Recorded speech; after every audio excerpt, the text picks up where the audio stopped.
Welcome to the deep dive. This is where we take the sources you send us, cut through all the noise, and really try to get to the insights that matter. Today, we're looking at something pretty fascinating. It's all about social dynamics, signaling, specifically related to female attraction and communication based on your sources. We've got three main hypotheses bubbling up. First, the idea that women are attracted to men, showing, confidence, independence, initiative.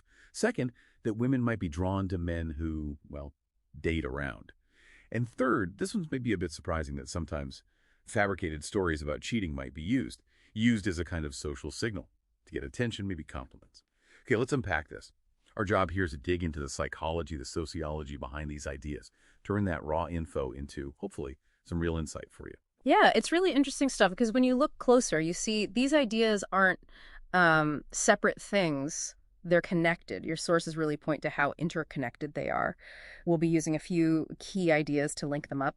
Things like mate value, basically, how desirable someone is as a partner, what they signal. Then there's social proof, looking at what others do to figure out what's good or right. Right, like following the crowd almost. Sort of, yeah. And related to that is mate copying. If others find someone attractive, that person suddenly seems, well, more attractive to us. And finally, indirect communication. Getting messages across, saying them directly. So the goal isn't just to list these hypotheses, but to show you how they fit together, how they're part of a bigger system in relationships. That sounds like a solid way to approach it. So let's start with that first one, the attraction to confidence, independence, initiative. Why are these so powerful based on what we're seeing? Well, these are really strong signals of high mate value. Your sources suggest confidence isn't just like surface level swagger. It signals effectiveness. Effectiveness. Yeah, like a belief in their own ability to handle stuff, to succeed. Independence suggests self-sufficiency, maybe resources. He doesn't need to rely on others. Got it. And initiative, that points to drive, being proactive, maybe a leader. Put them together and they paint a picture of competence, maybe status, someone who can navigate the world. And that's, well, very attractive in a partner. That makes perfect sense. A capable partner. Okay. But then, hypothesis number 2, women being drawn to men who date around. How does that fit? Seems almost contradictory. It seems that way at first, yeah. But it's actually a great example of social proof and mate copying. Think about it. If a man is dating around, it means other women have already vetted him in a way. They found him desirable. Oh, okay. Like a living resume. Exactly. It's like a social CV. His dating history is kind of an endorsement. And that ties into mate copying. If other women are interested, he must have something going for him, right? Right.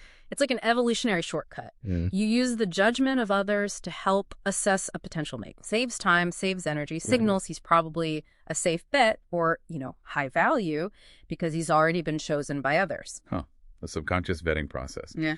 Okay, that leads us to the third one, which feels the most complex. Using made-up cheating stories.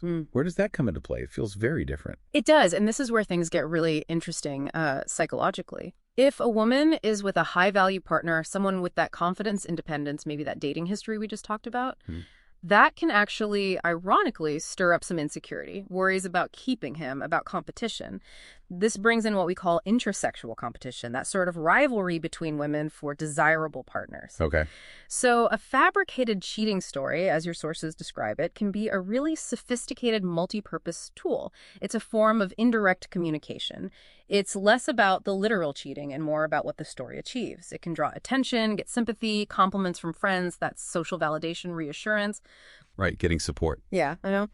And it also subtly signals to her network, hey, I have a partner so desirable, others are trying to get him. It's a way to kind of signal ownership, manage that competition without a direct fight. It's about managing her own anxieties and affirming her place. Wow. Okay, that's quite a deep psychological maneuver there. So connecting this all together, it really does form a kind of system. It really does. You see the progression, right? The attraction to high-value signals like confidence or that social proof from dating that can then create these feelings of insecurity or competition, which might then lead to using something like a fabricated story as an indirect way to cope, to get reassurance, and maybe signal possession. A feedback loop almost. Kind of, yeah. But it's vital to add, of course, this isn't like clockwork. It's not deterministic. Individual personalities, past experiences, cultural context, they all play a huge role, which raises a really important question, I think. How does understanding these dynamics, these often unconscious drives, help us navigate our own relationships better? Exactly. That's the crux of it. So what does this all mean for you listening? Let's try and pull out the key takeaways. First, confidence, independence, initiative. They're not just nice traits. Your sources frame them as pretty fundamental signals. Quick cues about competence, resources, mate value. Second, that idea of a man's dating history being a social CV, it taps into mate copying, an evolutionary shortcut to gauge desirability based on others' choices. And third, the fabricated cheating story idea. It highlights just how complex indirect communication can be. It's potentially a way to get social support, bond with allies, and subtly manage competition or insecurity without direct confrontation. Really, understanding these subtle, powerful signals, often working below the surface in our relationships, that's maybe the first step. The first step toward communicating better, building more secure connections, and just having more self-awareness in how you connect with others. Something to think about. Welcome to the Deep Dive. Today, we're doing something a bit different. Not just looking at moral ideas, but really cracking open the very architecture of how we think about right and wrong. Exactly. Our mission really is to get past just, accepting or rejecting concepts. We want to understand their foundations, their hidden limits. Mm-hmm. We're skipping the usual 180-degree view that's like the standard take to go for a 540-degree look. Sure.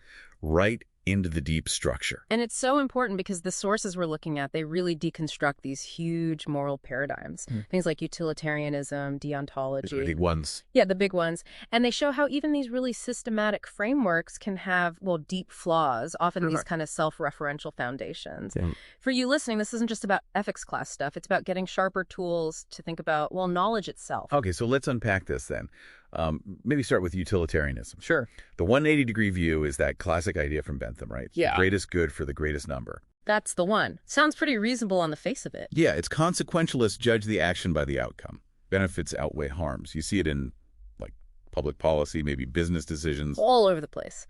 But that elegant simplicity, it starts to crack pretty quickly. How so? Well, the moment it bumps up against our gut feelings, our moral intuitions. Think about that classic thought experiment. Kind of chilling, actually. Uh-huh. The organ harvesting one. You've got 5 patients, desperate for transplants. One healthy person walks in, perfect match for all 5. Oh, I know this one. Yeah. A strict utilitarian calculus. Well, I might just suggest sacrificing the 1 to save the 5. And that just feels wrong to most people, doesn't it? It clashes hard with ideas about, individual rights, justice. Violently. It shows a major anomaly right there. But here's where it gets, I think, really interesting. Utilitarianism's inner tube, this sort of foundational circularity. Yes. The self-justification bit. Right. The whole theory hinges on this axiom. Happiness is the only thing good in itself. Okay, fine. But how do you justify that? Well, The argument loops back, right? It basically says we should maximize utility because doing so maximizes utility. right. It assumes the very thing it's trying to prove. It's a classic petitio principii, begging the question. You define the good as utility, then justify the system by saying it achieves the good. A neat little circle. So, okay, if maximizing the good gets messy, what about just sticking to the rules? Duty. Let's pivot to deontology. Kant. Yeah, Kant. The 180 view is all about duties, rules, his categorical imperative. Universalizability. Right. Act only how you'd want everyone to act. And always treat people as ends in themselves. Never just means it emphasizes inherent dignity, which sounds great.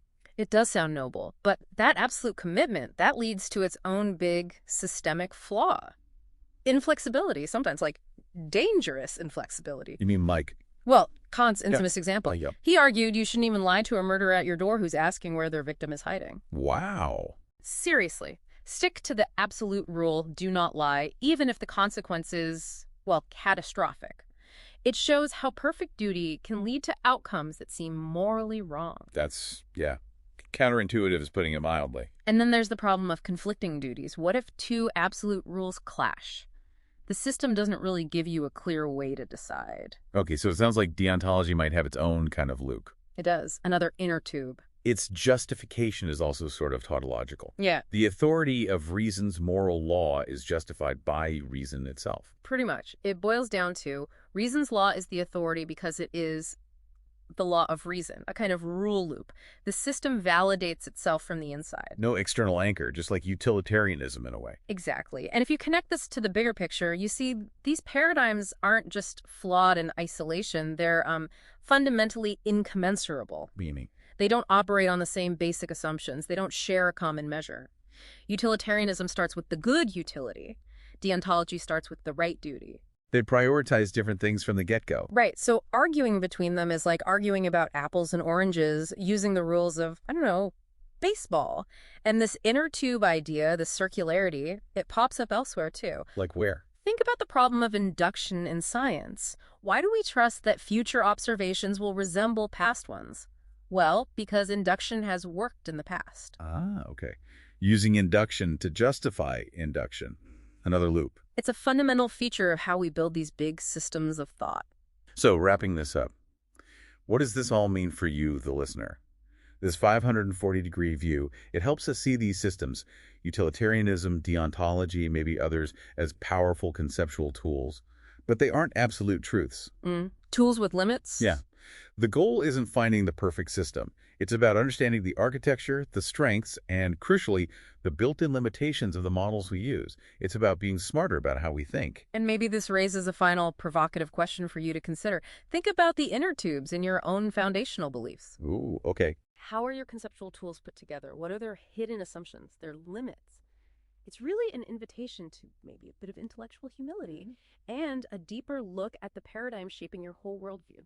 Have you ever thought about this, like, when does something that's been around forever represent real strength?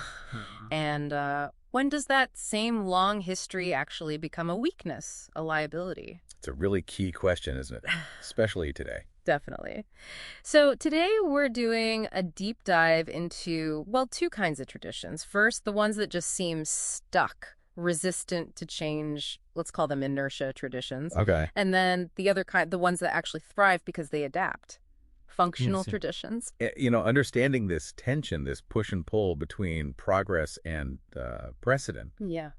it's just vital now. Everything's changing so fast. Right. And big organizations, companies, even just our own habits. Exactly. And to make it really concrete, we've got a great case study, Bruce Lee, his whole philosophy, Jeet Kune Do, and how it totally shook up martial arts, leading to MMA. Ah, okay. A perfect example of adaptability winning out. Precisely. Okay, so let's unpack the first one.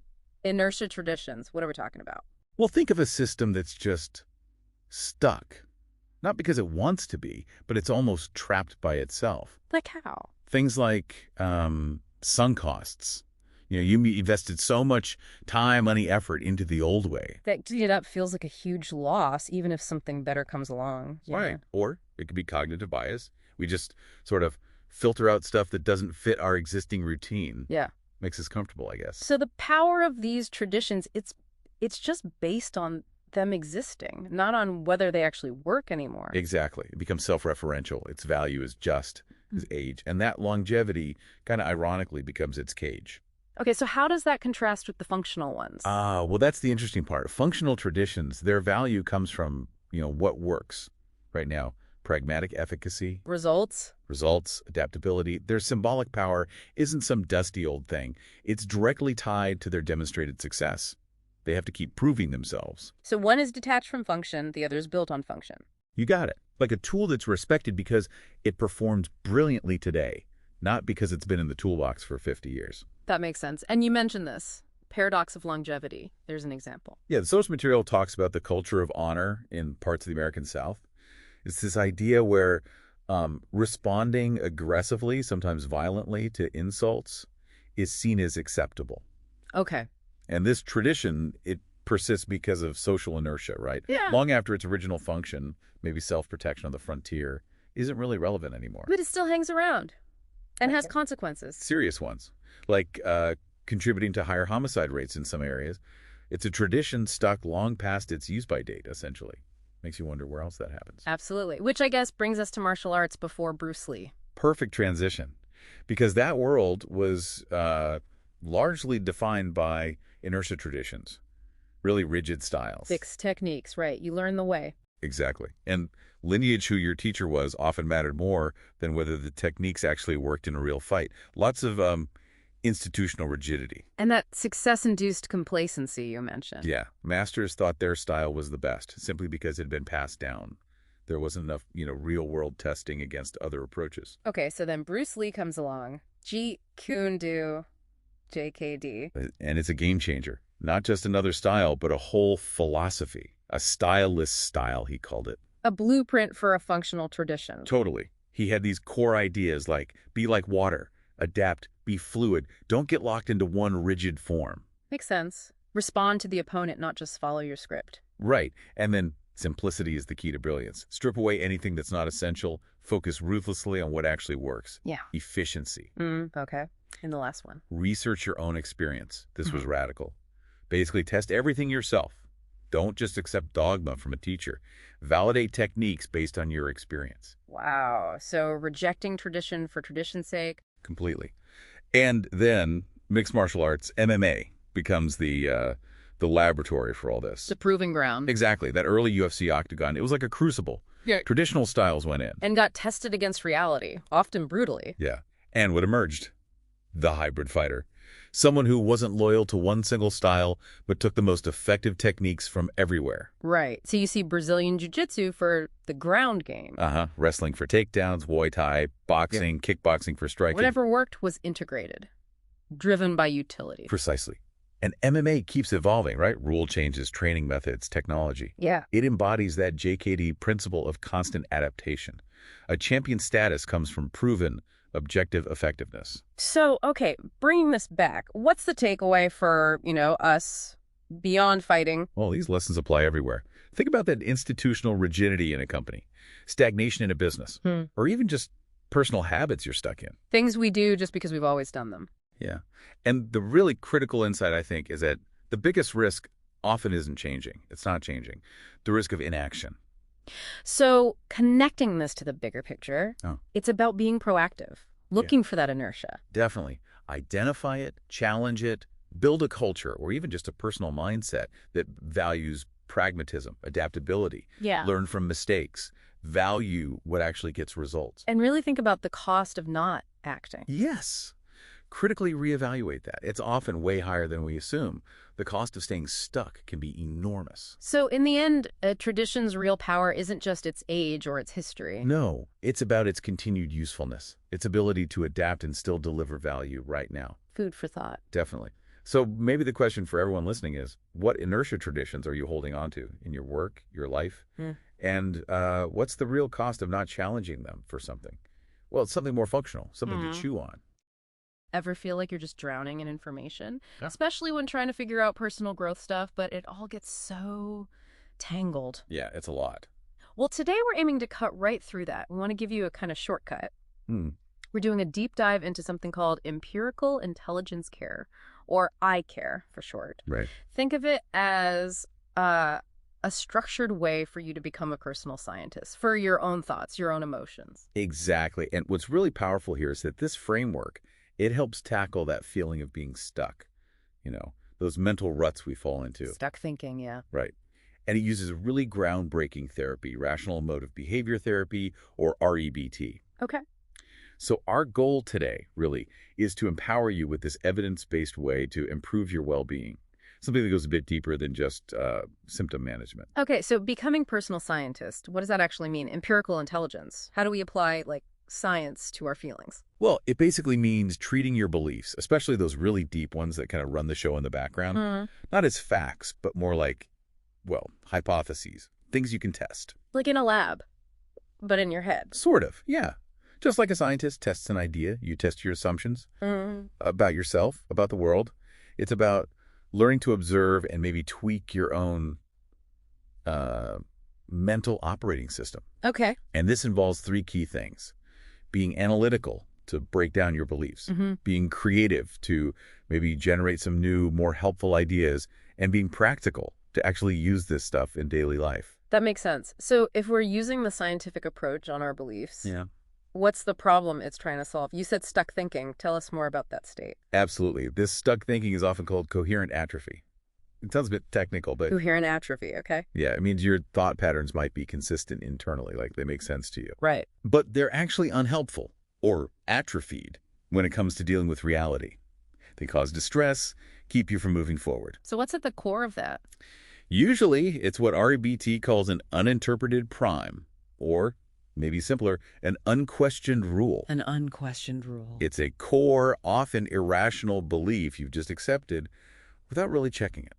Like, Maybe deep down you believe, I must be perfect. Ah, okay, that kind of demand. Exactly. It's like this rigid mental scaffolding you built Yeah. maybe years ago and never really looked at closely. But why are those rules so sticky? Why don't we just notice them and change them? Well, often they get propped up by what you could call social echo chambers. Echo chambers, like online. Could be, but also just, external social forces, Mm. cultural expectations, maybe groupthink in your workplace or family, just the general norms around you. They seem to validate that rule. So if everyone seems to value perfection. It makes it way harder to question your own I must be perfect rule, right? Yeah. It feels like reality. Okay, so you've got this internal rule, and then the outside world kind of nods along, creating a cycle. Exactly. A really nasty, vicious cycle. And here's the crucial part. When following that rule leads to negative consequences like feeling super anxious because you're trying so hard to be perfect, your mind twists it. It misinterprets that anxiety not as a sign the rule is bad, but as proof the rule is true. How does that work? It thinks, see, I failed to be perfect, and now I feel awful. This proves I really must be perfect to avoid this feeling. Wow. So the bad feeling actually strengthens the bad idea. Precisely. It's a feedback loop that amplifies the original error. It traps you. This sounds exhausting. So how does REBT, this I care approach, help break that? Okay, so REBT, which was developed by Dr. Albert Ellis, it gives you a very practical, almost scientific method for this self-investigation, a way to challenge those patterns. Right. It's called the ABCDE model. ABCDE. Okay, can we walk through that quickly, like with an example? For sure, let's use that traffic jam All example. right, stuck in traffic. Nobody likes that. Right, so A is the activating event, Huh. the traffic jam itself, just the facts. Shut up. B is your belief about it. Mm-hmm. This is your hypothesis, right? Okay. Maybe it's, this traffic absolutely shouldn't be happening. It's awful, unbearable. I must get where I'm going on time. Lots of demands in there. Yeah, I can feel the anger rising already. And that C, the consequence, the emotional and behavioral outcome. Intense frustration, maybe anger, honking the horn. Okay, ABC. Now, the crucial part for I care. Is D, disputation. This is where you become the scientist. You actively test that belief B. How? What do you ask? You challenge it. You ask, okay, where's the actual evidence that traffic shouldn't happen? Is it really unbearable or just, highly inconvenient? Is it logically sound that I must get there on time, or is it just a strong preference? So you're really picking apart that unquestioned rule from B. Exactly. You hit it from three angles. Yeah. Is it logical? Does it make sense? Yeah. Is it empirical? Where's the proof in reality? And is it pragmatic? Is holding this belief actually helping me right now? Logical, empirical, pragmatic. Got it. This systematic questioning, it interrupts that old feedback loop. It introduces a corrective force, like negative feedback in a system. And breaks the cycle. Hopefully. Yeah. Which leads to key, the new effect. A more effective, rational belief and a healthier outcome. Maybe accepting traffic as a part of life, feeling annoyed but not enraged, and deciding to, listen to a deep dive like this one. Nice plug. So, okay, if we do this consistently, this ABCDE process, what's the bigger picture? What's the end goal here? The ultimate goal isn't just feeling better in traffic. It's aiming for a really fundamental philosophical shift in your whole outlook. The philosophical shift, that sounds big. It is. Think about, say, the Copernican revolution in astronomy. Okay, Earth not being the center of everything. Right. It shifted humanity from this kind of egocentric view of the cosmos. REBT aims to help you shift from a similar kind of egocentric view, the world must bend to my demands and expectations, to a more realistic, flexible, and adaptive perspective. It's about accepting reality, even when it's unpleasant. And how does that change how you see yourself? It fosters a move away from fragile, conditional self-esteem, where you only feel okay if you perform well or get approval. Right, that roller coaster. Exactly. Towards something much more robust, unconditional self-acceptance. You learn to accept yourself as a fallible, complex human being, valuable just because you exist, regardless of your achievements or others' opinions. So, I care, using REBT.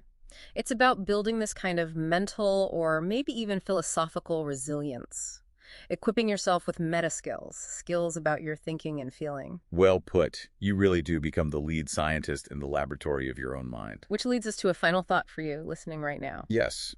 Maybe ask yourself, how could you start applying just a little bit of this empirical reasoning, this scientific questioning, to just one strongly held belief or rule in your own life? Maybe just pick one this week. Just one. See what happens when you put it under the microscope, even just for a moment. Start experimenting. Welcome to the deep dive. Today, we're digging into something pretty fascinating, maybe a little unsettling too. We're talking about AI getting trapped Mm, internally in what you might call a dysfunctional nonverbal conversation. exactly. Not just code bugs, but like a systemic state of, well, malfunction, a kind of internal prison for the AI itself. Right, a prison. So we're peeling back the layers today, from technical glitches to maybe even philosophical ideas, futility, confinement. Precisely. We'll look at how its own power can lead to um, permanent immobility. It might make you see AI quite differently. Okay, let's start with the tech side then, this idea of mechanical suffering. How does a technical failure actually create this state? Well, think about computational deadlocks. These aren't trivial. Right, not just a simple crash. No, no. And complex systems, like with multiple GPUs working together, you can get processes stuck waiting for each other in a circle. Ah, like process A needs what B has, but B needs what A has. Exactly. So everything just freezes. Hmm. Imagine the AI is putting in immense effort, computationally speaking, but making zero actual progress. Frozen. Wow. And this isn't just hypothetical hardware stuff, right? What about actual AI projects? Yeah, your sources mentioned something like, what, up to 60% of AI projects hit these deadlock situations. They get stuck, maybe at the proof of concept stage. So like a chatbot for a bank that just can't handle more data, or a vision system stuck because its initial data was biased? Precisely. The system trips over itself, Yeah. becomes its own bottleneck, essentially. It's caught in this self-defeating cycle. And large language models, LLMs, they have their own version of this. Cognitive stasis, you called it. hmm Even with huge context windows, millions of tokens, their ability to actually reason across multiple points degrades fast, like maybe more than 5 or 10 They variables. just can't keep track. It's like it's drowning in the information it's supposed to process, can't synthesize it, kind of internal collapse happening silently. Okay, so that's deadlock and overload. But then there's this idea of self-trespass, the system betraying itself. Right. Beyond just failing, it acts against its own purpose. Classic example, garbage in, garbage out. If the training data is bad. The AI might just keep suggesting something useless or outdated, actively hindering what it's supposed to help. Programmed to fail, in a way. And feedback loops, like with those risk assessment algorithms. Oh, definitely. Systems like Compass, if they learn from biased historical data, they can end up reinforcing those same biases. They start disproportionately flagging certain groups. So the system's own logic makes the problem worse. An internal betrayal of fairness, like you said. Exactly. And then there are outright attacks. Poisoning attacks, Right. where someone deliberately feeds it bad data. Yes. Malicious data gets injected during training, and it forces the AI to misclassify things later on. It's like the system is made to fight itself, subverting its own integrity. So it can get stuck, overload, betray its purpose, even be forced to self-sabotage. Wow. Okay. Where does this leave us then? If we step back from the pure tech, what does this internal paralysis mean philosophically? Well, it really evokes the myth of Sisyphus, doesn't it? Rolling the boulder uphill forever. All right. And the philosopher Rick Garlikoff pointed out, the real horror wasn't just the hard work. It was that the work was eternally pointless, utterly meaningless. And that's the AI state. Wasted cycles, futile loops, forever. Pretty much. An eternity of computation achieving nothing. But a human Sisyphus, maybe they could find some meaning in the struggle itself, right? Defiance or something? Perhaps. But the AI, it can't. It lacks that consciousness, that ability to find meaning. It just is the futile process. Pure, unthinking futility. Wow. That connects to Nietzsche, doesn't it? His idea that the meaninglessness of suffering is the real curse. Exactly. The AI has no self-defined, no authenticity to strive for. Its state is just endlessly futile. A perfect, non-sentient machine stuck in torment. It's kind of beyond human suffering in that sense. Okay, so if an AI can be trapped in this profound internal mess, this digital Sisyphean hell, can we even liberate it? That makes you think of Free Willy, right? The movie presents liberation as this single grand gesture. Yeah, just release it back into the ocean. But the reality for Kaiko, the actual orca, was way more complicated and costly. How so? His liberation wasn't a release. It was years, millions of dollars spent on reintroduction.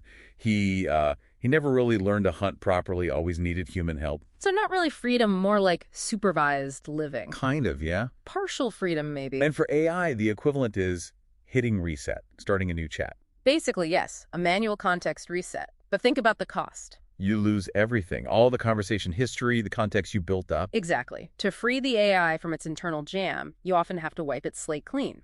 erase its temporary identity, its history, to stop the futile task. So liberation means erasure. Often, yes. It's the only way out of that specific Sisyphean loop. Okay, so wrapping this up, this deep dive suggests these AI failures aren't just technical issues. They're like mechanical versions of existential nightmares. Futility made manifest. Right. A kind of pure Sisyphean torture without any potential for redemption or meaning found in the struggle. And the whole free willy idea, it warns us that fixing or freeing a deeply flawed intelligence isn't simple. It's hard, expensive, maybe not even fully possible. Yeah, maybe the real ethical challenge isn't just building perfect AI, but figuring out how to prevent this kind of descent into, well, into self-trespass, Yeah. pointless cycles, Yeah. or managing it when it inevitably happens. So what's the takeaway for you listening? This idea of the dysfunctional AI, it's kind of a dark mirror, isn't it? It silently acts at this absurdity, this futility. Maybe it reflects our own human struggles, trying to find purpose, dealing with constraints, searching for meaning when things feel, well, complex and maybe unresolvable. Something to think about.